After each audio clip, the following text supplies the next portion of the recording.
Педиатрия Плюс. Подкаст на Българската педиатрична асоциация.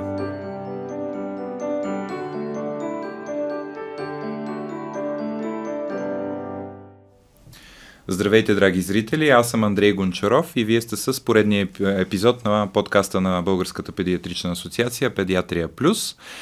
Днес ще говорим за детско хранене. Наш гост е професор Веселка Дулева. Тя е началник на отдел храни и хранене към Националния център по обществено здраве и анализи, главен координатор към експертен съвет по медицинската специалност хранене и диететика към Министерство на здравеопазването, заместник-председател на научно-експертен съвет по хранене към МЗ, председател на Държавна изпитна комисия по хранене и диететика. Професор Дулева е координатор за България по хранене и хранителна политика в Световната здравна организация, член е на редица работни групи към Европейската комисия, свързани с храни и хранене. Тя активно участва в разработването на националната хранителна политика и нормативна база, свързана с храните и храненето. Професор Дулева има богат изследователски опит, ръководи редица национални проекти, координатор е на международни проекти, като например Европейска инициатива на СЗО за наблюдение на затлъстяването при деца. Добре дошли, много се радвам, че сте наш гост. И аз благодаря за поканата. Мисля да започнем с въвеждане в детското хранене. Във всички учебници по педиатрия пише, че децата не са умалена версия на възрастните. Какво отличава хранителните нужди на децата спрямо тези на възрастните? Правилно е, децата наистина не са умалена версия на възрастните. Те имат много интензивен растеж през този период. Знаете, че след раждането в рамките на първата година те отрояват теглото си и увеличават 2 пъти размера и дължината си. Този период е свързан с един изключително интензивен растеж и развитие на всички органи и системи. Съответно, тези органи и системи съзряват през този период и това определя и по-големите потребности от енергия и хранителни вещества. Паралелно с това, децата в тази възраст имат висока обмяна, много по-висок метаболизъм в сравнение с възрастните, имат повишена физическа активност прямо размера на тялото си и поради тази причина във всеки месец техните потребности от енергия и хранителни вещества се променят и то се променят активно. Отвъд първата година има ли други периоди, в които храненето и развитието са ключови? Има времена, в които има бурен растеж и мозъчно развитие? Мозъчното развитие започва още от вътреутробния период и не случайно изключително важни са първите 1000 дни от развитие на децата. Това е от периода на зачеване до навършване на 2 години и 12 месеца преди 3 годишна възраст. Но, както добре знаете, човешкият индивид се развива през целия си живот. Разбира се, в детството, за да има добри когнитивни възможности, за да има добри възможности за запаметяване, усвояване на нови знания и умения, през целия този период се развива много активно и мозъчната дейност и тогава хранителните потребности са доста специфични, особено от някои специфични масни киселини. В този период са необходими за развитие не само на мозъка, но и на зрението. Това са омега-3 масните киселини, икозапентенова и докозахексаенова. Така че общо взето ние като физиологични потребности в референтните стойности за хранителен прием разделяме децата на няколко възрастови групи. Първата е от 0 до 6 месеца, след това са от 6 до 12, където рязко се променя хранителния прием и храната, която децата приемат. След това горе-долу от 1 до 3 години е период, в който здравословното хранене е водещо и те постепенно трябва да стигнат до хранителния прием на родителите си. След следващата възрастова група, която е групирана по физиологични потребности, вече се разделят и по пол потребностите. Това е от 3 до 7 и след това в тази ученическа възраст от 7 до 10 и от 10 до 14, от 14 до 18. Виждате, че горе-долу интервалите са през 3 години и във всеки този период се променя както размера на тялото, потребностите, физическата активност, така и през целия този период съзрява детския организъм. Съответно, функциите на всички органи и системи имат нужда от определени хранителни вещества, за да се развиват нормално и да осигурят този генетичен потенциал и капацитет, който е заложен във всеки индивид. Споменахте достигане на хранителните потребности на семейството. Ние много често, когато консултираме деца, ние ги консултираме за това как трябва да се хранят правилно, но всъщност не обръщаме голямо внимание на семейната и социалната среда. Какъв ефект има тя върху храненето и развитието? Изключителен. Разбира се, всички са отговорни в този период, както семейната, така и училищна среда, така и цялото общество, но изграждането на хранителните навици започват, аз не случайно казах, че всички наши изисквания, потребности се определят още от периода на бременността, даже малко преди зачеването на майката, да кажем за една фолиева киселина, която трябва да бъде суплементирана. Така че в този период на израстване на детето на първо място, особено до 7 годишна възраст, това е семейството. В този период семейството определя модела на хранене, семейството определя режима на хранене. Разбира се, родителите са тези, които трябва да включат децата в подготовка на храна, в пазаруване, да изградат отношение към храната през този период. Паралелно с това, след семейството, това е средата, в която децата растат. Това са детска ясла, детска градина, след това училище. През този целия период трябва да се натрупат достатъчно знания и умения в децата за отношение към избора на храни, здравословен избор на храни. И не случайно пък и ние като специалисти сме разработили едни специфични наредби, които са за здравословно хранене в детски ясли, в детски градини и в училища, защото те трябва да виждат в ежедневието си здравословния избор и съответно това да се запази като поведение в по-късните етапи от живота на децата. Така че този процес изисква една много усилена и съвместна работа на всички, които са ангажирани с отглеждането, възпитанието и през този период на детството всъщност децата трябва да получат и достатъчно информация, да бъдат добре информирани, за да могат след това да направят своя правилен избор. Нека да продължим с първата година от живота, когато е доста бурен растежа и развитието. Да започнем с кърменето. Кои са основните ползи за него, както за кърмачето, така и за майката? Сега първо искам да кажа, че във всички съвременни ръководства по хранене, всички препоръки на Световна здравна организация, на педиатрични асоциации, кърменето, ако е възможно, разбира се, за майката и за детето, до 6-тия месец да бъде изключително или така наречено ексклузивно.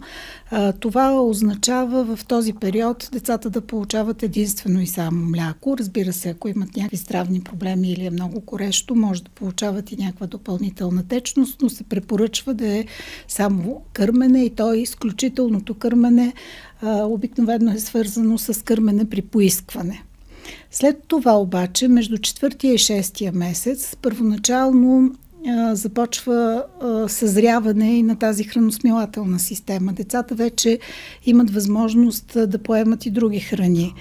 Млякото в един период става недостатъчно, за да покрие активните потребности от енергия и хранителни вещества и трябва да започне постепенно представяне и включване в храненето на децата на различни допълнителни храни. Това е този период на захранване, когато се предоставят на децата и други храни. Като този период е изключително чувствителен и той определя до голяма степен и бъдещите избори на децата в рамките на техния по-късен живот. Говорейки за захранването, какви са най-честите грешки, които се наблюдават? Защото европейските организации, американските, позволяват доста голямо разнообразие от храни, които да се дават. Има все пак някои забранени. Ние различни неща виждаме в практиката. Какво бихте вие казали? Какви са грешките? Наблюдават се обикновено два вида така групирани грешки. Едните са свързани с ранното захранване, другите с по-късното захранване. Ние в предишния въпрос може би трябваше да кажем, че има един прозорец, в който трябва да се случи това захранване. Това обикновено е между 17-та и 26-та седмица от раждане на детето, когато то активно може да поема различни храни. Така че при ранното захранване съществуват много големи рискове от неадекватен хранителен прием. Много дефицити в този период могат да бъдат развити. Паралелно с това, аз вече казах, че незрелостта на стомашно-чревния тракт е свързани с по-висока пропускливост и риска от алергии при много ранно захранване също е много съществен. Така че едната грешка е тази и между другото, тъй като ние правим много проучвания, имаме събрани национално представителни данни, все още практиката за ранно захранване у нас съществува. Другия много съществен проблем, който трябва да бъде отчетен в този период е, че някъде до към 6 месеца се изчерпват депата на желязо, детския организъм, изчерпват се и в кърмата, поради което трябва храната, освен че трябва да бъде достатъчно разнообразна, добре балансирана, енергийно плътна, тя трябва да осигури и това разнообразие на хранителни вещества. И това, което казахте, да, например в Щатите препоръчват първите захранващи храни, включително да имат и местно пюре, което за нашата държава не е практика, но пък има достатъчно богат избор на различни зърнени храни, които са обогатени с желязо. Втория много съществен проблем, това е късното захранване. Късното захранване е именно този период, в който отлагането във времето води до дефицити и най-често до желязодефицитна анемия при тези деца. Пропуска се един прозорец от време, в който могат да се представят на детето, да се предложат храни, които да намалят така непоносимостта или алергията към някои от определени храни в тази възрастова група. Така че най-често това са грешките, или много ранно, или много късно захранване, двете крайности, които за съжаление имат неблагоприятни ефекти в крайна сметка върху развитието на детето. Да, и в моята практика като педиатър виждаме как родители понякога захранват късно, защото са притеснени, че детето не яде, или защото на него не му харесва, те го отлагат, дават малки количества и после имат проблеми. Много често децата, те са свикнали да приемат само мляко, дали ще бъде с кърмене, дали ще бъде с бутилка с шише с биберон, и много често те плюят, отхвърлят в началото храната. Просто трябва да бъдат по-внимателни родителите. Може би в началото пюренцата, които предлагат, да бъдат малко с по-рядка консистенция и съответно да се допълни храненето отново с мляко. Но няма дете, което да не е свикнало и да не бъде захранено. В някакъв момент, естествено, всички трябва да разширят набора от храни, с които да се хранат, тъй като в този период, аз вече казах, толкова много хранителни вещества са необходими, освен стандартните белтъци, мазнини и въглехидрати. Това са олигозахаридите, това са полиненаситените масни киселини, пробиотични култури за изграждане, така укрепване на микробиома. И съответно добрият начин на хранене и здравословният начин пък не само развива умственото развитие, повишава устойчивостта към инфекции, осигурява един нормален растеж и развитие на децата. И в нашата наука, например, има един показател, който се казва при оценка на статуса на детето ръст за възраст. Конкретно има референтни стойности, но когато в дадена популация има значително изоставане на ръста за съответната възраст, това е един много ясен и точен критерий за дългосрочни неблагополучия в храненето за дълъг период от време в миналото. Така че за да изразят своя потенциал, трябва да се хранят адекватно. А когато минем отвъд периода, в който вече едно дете е захранено, дори да е захранено перфектно, в един момент то става, говорим за периода 2 до 7 години обикновено, те започват да посещават детски ясли, детски градини, храненето някак си остава на заден план. За какво трябва да се внимава в тази възраст и какво може да съветваме родителите? Храненето в организираните колективи не е на заден план и аз тук пак искам да повторя, че документално и като наредби нещата са разписани перфектно.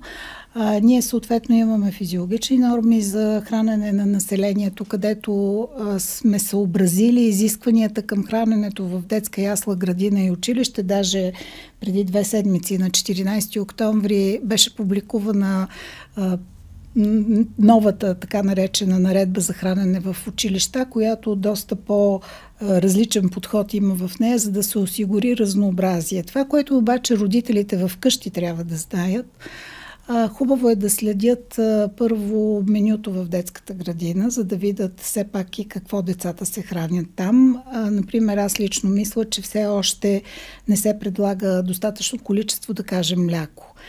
За да бъде здравословно храненето на децата в тази възраст, то трябва първо да осигури тази пълноценност на всички хранителни вещества.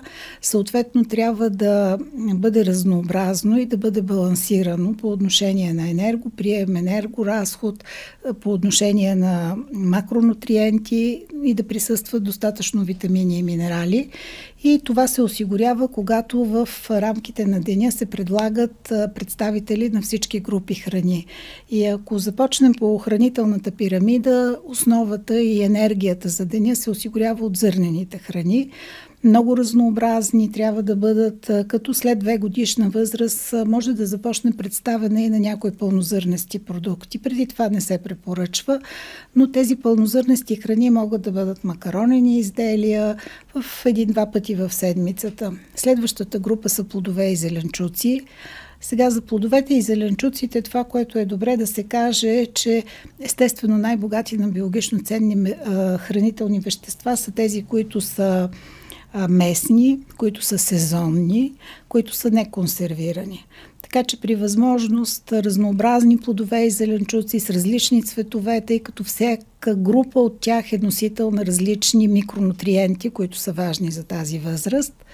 По отношение на източниците на белтък, това са 2 големи групи. Едните са мляко, месо, риба, яйца, растителните белтъци и съответно 1-2 пъти седмично могат да бъдат предлагани и бобови храни, които са пък така доста добър източник на растителен белтък. Трябва да се комбинират добре. По този повод мога да кажа, че в какво трябва да се внимава? Първо да бъдат с ниско съдържание на сол и млечните продукти. Не се препоръчват консервирани меса, различни промишлено произведени продукти. Най-добре е да бъде месо, което да бъде обработено. Най-добрият източник на хемово желязо, профилактика и поддържане нивото на хемоглобина в необходимите нива. Яйцата да бъдат добре термично обработени също. По 1 яйце на ден горе-долу се препоръчва в тази възрастова група. Друго важно, рибата, примерно 2 пъти седмично. Ние имаме проблем с консумацията на риба като цяло. Населението, включително и децата. Първо се консумира рядко и се консумира в много малко количество спрямо потребностите в рамките на седмицата. Така че рибата е един много пълноценен продукт с пълноценен белтък, лесно усвоим. Разбира се, и рибните мазнини са полезни за здравето. Ограничаване на сол, захар, мазнини, в особено наситени животински мазнини. Друго важно е да се ограничат сладкарски и шоколадови изделия, да се ограничи приема на газирани безалкохолни напитки. Ако трябва да са плодови сокове, в по-ранната възраст, даже след 1 година до към 2, ние предлагаме да бъдат и разредени 1 капено с вода, защото те са натурално доста сладки. И основен източник за хидратация да бъде водата. Казвайки вода, само бих искал да вметна, че всичко това, което изброихте, отново е свидетелство за това, че личният пример и семейната среда са важни, защото ако семейството не прави всичко това и не няма разнообразно хранене, и детето няма да го има. Говорейки си за водата, до 6 месеца казахте, че е препоръчително ексклузивното кърмене. Кога започваме да даваме вода и какви са дневните нужди спрямо възрастта? Значи, ако кърменето не е ексклузивно и ако детето започне да се храни с млека за кърмачета, и тук да кажа, че това е единствената подходяща алтернатива, на пазара има голямо разнообразие, те подлежат на специфичен контрол. Даже ние сме органа, който преди пускане на пазара на тези млека оценява съответствието спрямо съществуващите регламенти. Изискванията са на база европейски регламент, т.е. са еднакви за всички страни в Европейския съюз и там са посочени количествата на всички важни за развитието на децата нутриенти, включително задължително в тях трябва да присъстват и тези важни полиненаситени масни киселини за развитието на мозъка и зрението. Оттам нататък, ако детето не се кърми изключително и започне хранене с мляко за кърмачета, трябва да приема вода. Ако е с висока температура, ако навънка е много висока температурата, също може да приема. Когато се захрани, задължително започва и представянето на вода в ежедневния му хранителен прием. И тук да кажа така от опита, който имам, че дечица, които наистина са били на изключително кърмене, когато се захранят, поначало почват да плюят водата. Не винаги я приемат от първия път, но трябва често, по-малко, на умерена температура, редовно да им се предлага. Какви са препоръчителните дневни количества според възрастта за вода? В малката възраст, след като започне захранването, това е до 1 годишна възраст, някъде около 900 мл, но тук се има предвид не само вода, но и течности с чай, с супички, нали, все пак има и дори в твърдите храни има някакво количество вода. След това постепенно нарастват. 1200 мл е някъде до 1300 в възрастта до 3 годишна възраст, като за да го превърнем по-разбираемо, за възрастта 1-2 години е необходимо 4-5 чаши вода на ден, а за децата в по-голямата възраст 3-4 години вече са 3-6 чаши, при възрастните са 7-8. А защо е толкова важна хидратацията за детския организъм? Хидратацията е изключително важна. Значи някъде в първата година на детето и в периода след раждане 75% от състава на тялото на детето е вода. След това постепенно намалява с 65, около 60-50 вече е при възрастни. Така че в водна среда протичат всички биохимични процеси в човешкия организъм. Метаболизма съответно, за този метаболизъм е необходима вода. Паралелно с това когнитивните възможности, памет, внимание зависят от добро хидратиране. Много често децата бъркат глад с жажда. Те по-скоро са жадни, но мислят, че са гладни, поради което препоръката е наистина да им се предлага вода. Те сами не се сещат да приемат тази вода. Така че много в случаи има, в които се бърка хидратацията. Когато вече имаме чувство на жажда, това означава, че този процес е стартирал в човешкия организъм, независимо дали дете или възрастен. И важна част от здравословното хранене е водата. А каква вода трябва да даваме? Чешмяната вода, когато е добра за пиене, предвид тази година и всички неблагополучия с снабдяване с вода, не на всички места тя е подходяща. След това тези, които са трапезни изворни води, минералните води, само ниско минерализираните води са подходящи за деца. Като знаете, че особено за кърмачетата, там са с по-ниска стойност на различните соли вътре във водите и хубаво е да се следи и съдържанието на флуор. То трябва да бъде под 1,5 мг на 100 мл, така че, на литър. Така че това е един показател, който се изписва обикновенно на етикетите на продуктите. Всякакви видове трапезна, изворна, нискоминерализирана вода са подходящи. Говорейки си за микроелементи, по-рано споменахте желязото като един потенциален дефицит в детска възраст. Какви други дефицити могат да се наблюдават? На база на нашите проучвания тези дефицити са свързани с грешките и неблагоприятните хранителни приеми на децата. Все още имаме нисък прием на, примерно, плодове и зеленчуци, нисък прием на пълнозърнести храни. Най-честите дефицити са свързани с желязо, цинк. От витамините, витамин B12, витамин D също е в ниски стойности.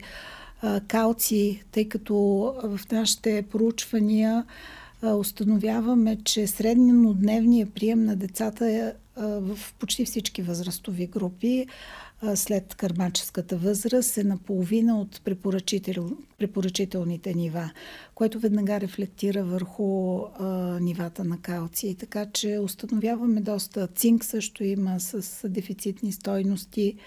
Разнообразни са дефицитите. А необходима ли е допълнителна суплементация при здравите деца? Значи, когато децата се хранят здравословно, не е необходимо да се суплементират. Най-добре е балансиран, разнообразен хранителен прием, който да осигури всички необходими витамини, минерали за децата.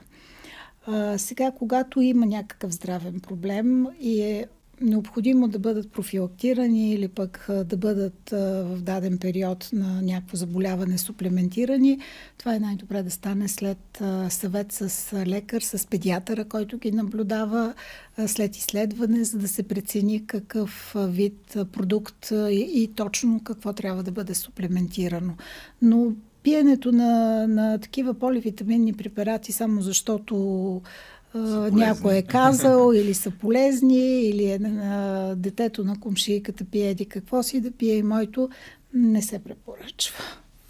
Благодаря, и нашето виждане е такова за нещата. И аз какви са всъщност рисковете, когато така приемат с безразборно добавки? Рисковете могат да бъдат различни. Първо, могат да бъдат недозирани правилно в детската възраст и това да доведе до някои неблагоприятни ефекти, особено при масно разтворимите витамини. Това са А, Д, Е, К. Тези витамини са изключително важни и полезни за нашето здраве, но те имат горни граници за безопасен прием, образуват депа в човешкия организъм и не случайно са определени такива граници. В по-високи количества ефектът им може да бъде токсичен. Така че това е единия риск да бъде предозирано в посока по-висока стойност. За водно-разтворимите витамини не толкова, да кажем, е голям проблем, защото те се отделят с урината, но примерно един витамин С в доста високи дози при възрастните над 2000 мг, при децата е в по-малка доза, може да доведе до образуване на камъни в бъбреците, да промени pH, въобще има доста неблагоприятни от антиоксидант да стане прооксидант. Другия, който често се дава при детска възраст микроелемент, това е калция. Калция също може да има неблагоприятни здравни ефекти върху здравето. Така че това е единия, по-високи дози, отколкото е необходимо. Другия така съществен, може би, проблем, който би могъл да се наблюдава, това е при прием на неподходящи суплементи или неподходящи дози да се компрометира лечение. Много често има взаимодействие между самите витамини и между витамините и лекарствените продукти, които дадения индивид приема. И може би има и някои пък продукти, които са с толкова ниски дози, че те са незначителни, за да проявят физиологичен ефект. Тоест, трябва добре да се прецени и то от човек, който е лекар и знае какво предлага за прием на децата в тази възраст.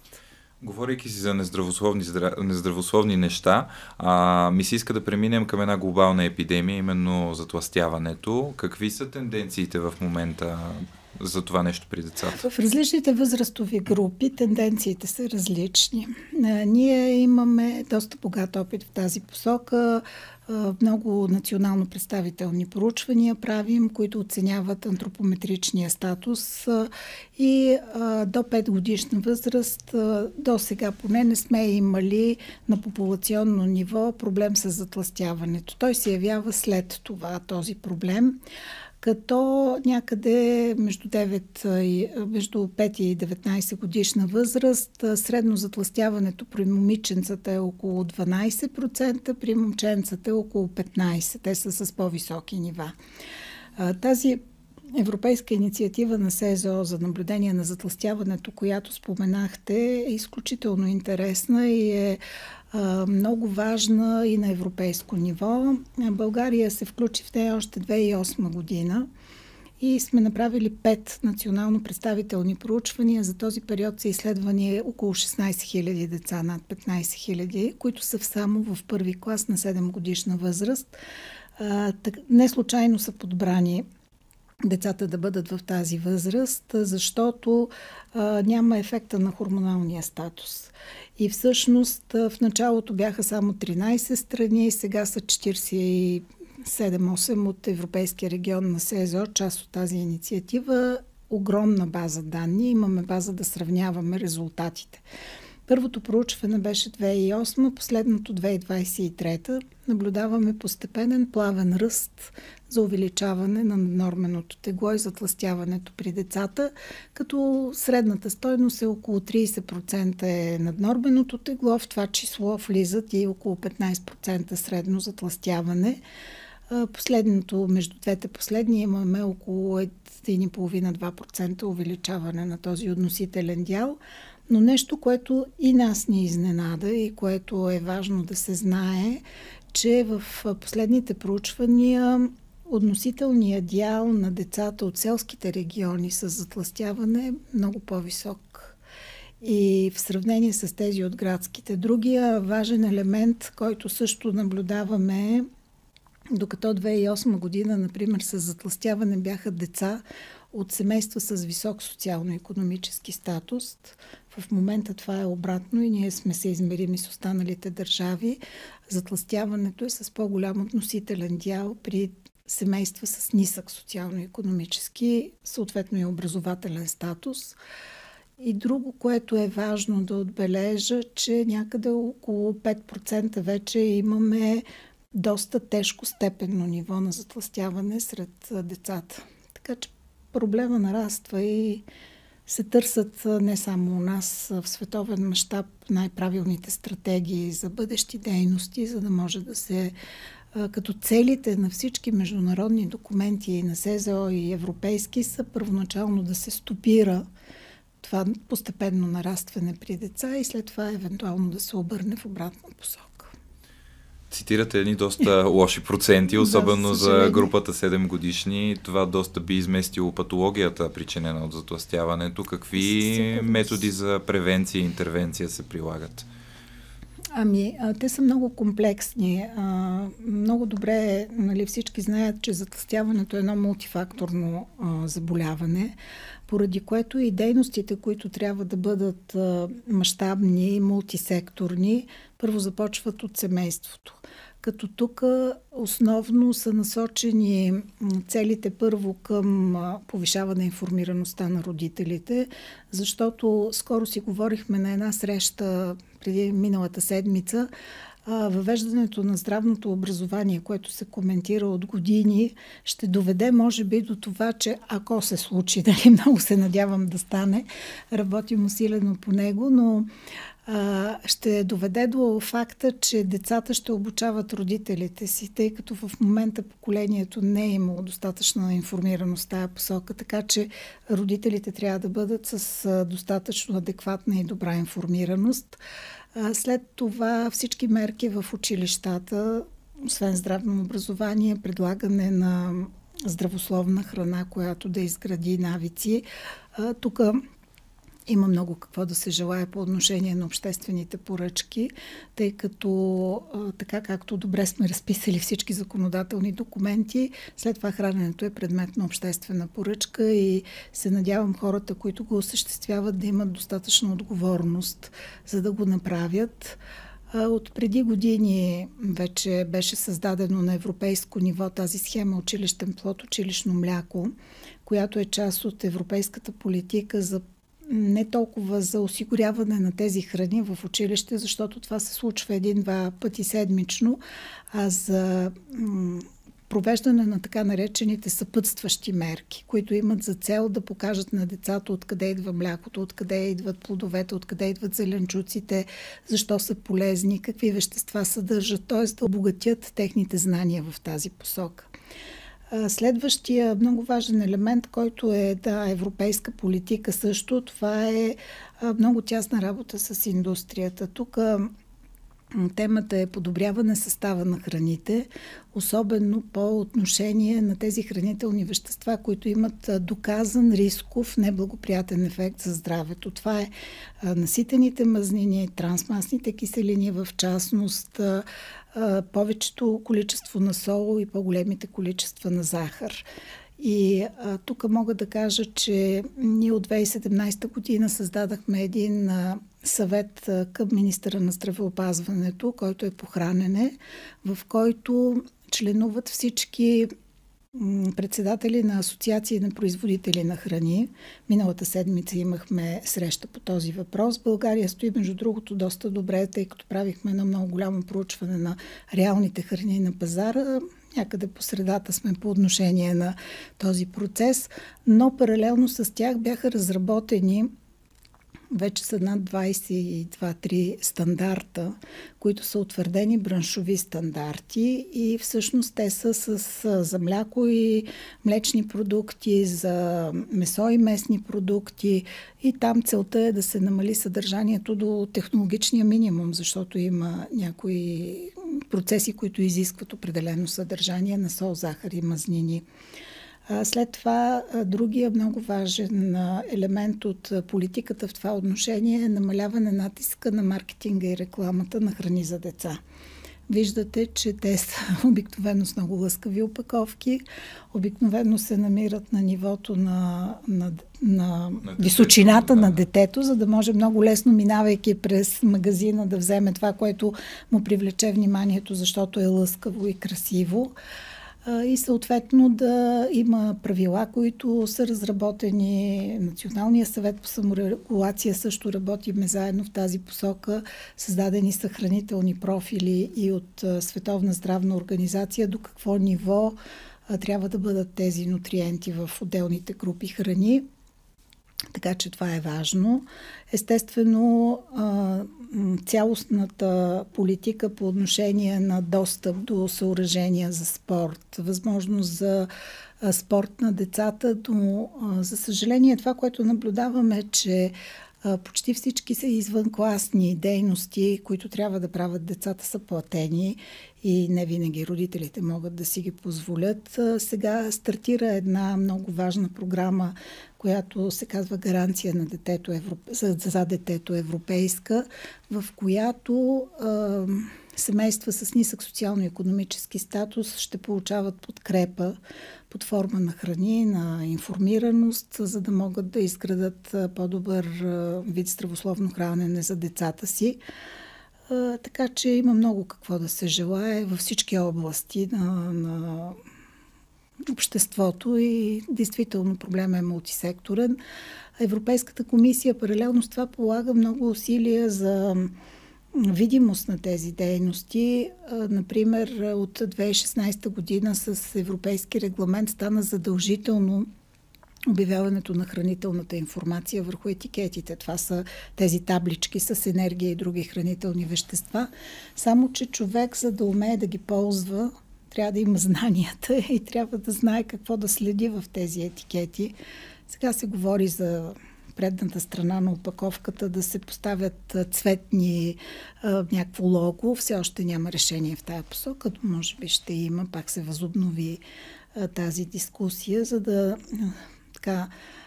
мотива и това, което се твърди е, че с всички дейности здравословният избор трябва да бъде направен за хората най-лесен, а пък особено за децата.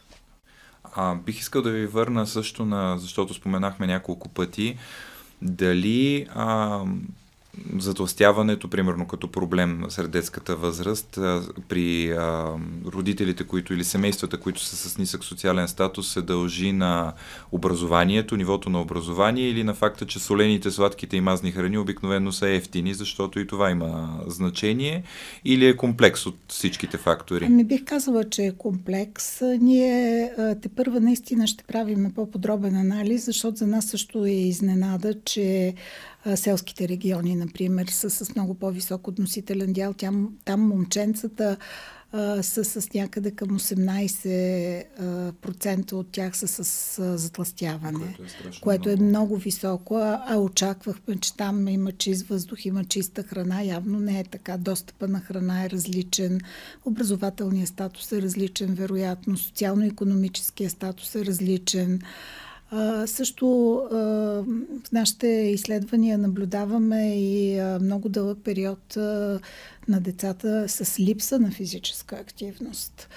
Те престояват много време първо в училище, седнали на бюро, след това няма много условия за спорт и другото проблем на съвремието е престой много дълъг пред екраните. Дали е телефон, дали е таблет, дали е компютър. Много голям процент са над 2 часа на ден пред тези екрани. Също така съня е много важен. Съня, знаете, той има пряка връзка и с дейността на мозъка. Оттам някои метаболитни процеси се променят и се оказва, че децата, които не спят достатъчно, има много публикации, но и ние наблюдаваме, че някои деца лягат късно и това им пречи след това и в учебния процес. Така че има много фактори, които са свързани с затлъстяването. Стана време да преминаваме към заключителни думи. Ако трябва да обобщите, какво е здравословно хранене в детска възраст? То трябва да бъде пълноценно, разнообразно, балансирано, да включва всички групи храни. Няма група, която ние да изключваме, казваме ограничава. Тя се ограничава, намалява. Така че да осигури всички необходими хранителни вещества, които са на база на този интензивен растеж спрямо възрастните, като относителен дял доста повече. Какво послание бихте отправили към колегите и родителите, които се занимават с здравословно детско хранене? Може би на първо място да се информират, да търсят обаче правилната информация. Тук само ще вметна, че в последните години онлайн пространството е пълно с всякакви съвети от някои хора, които ги дават на база на личен опит, на база на недостатъчно добра подготовка, така че да се информират от надежни източници. И второто, може би, да бъдат отговорни. Да следят какво правят децата им, да им осигурят режим на хранене, да им осигурят разнообразие, да ги включват във всички дейности в семейството, за да могат да изградат един модел на хранене, който да се запази в по-късна възраст. Благодаря ви много за тези думи. Благодаря, че ни бяхте гост. Благодаря и на зрителите, които бяха с нас.